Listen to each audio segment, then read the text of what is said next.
ನನ್ನ ಹೆಸರು ರಶ್ಮಿಕಾ ಅಂತ. Age is 19. ನನ್ನ ಹೆಸರು ರಶ್ಮಿಕಾ ಅಂತ. Age is 19. Height is 5.5. I'm studying and what? Studying what? Studying second year BA Arts. And this is the first time auditioning for something. ಅಷ್ಟು ಕನ್ನಡದಲ್ಲಿ ಮಾತಾಡಕ್ಕೆ ಪ್ರಯತ್ನ ಪಡಿ. First time audition ಮಾಡ್ತಾ ಇರೋದು. Hopefully it's all good. What is next one?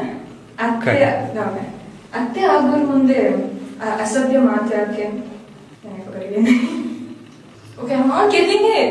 I can't do it. Why? ಏನ್ ನೋಡ್ನೇನೋ ಗೊತ್ತಿಲ್ಲ. ಹಾಳಾದವನ್ನ ಇಷ್ಟಪಡ್ಬಿಟ್ಟೆ. ನೀನ್ ನನ್ಗೊಂಥರ ಅಂತ ಹೇಳ್ಕೊಂಡೇ ಈ ತರ ಮಾಡ್ಬಿಟ್ಟ.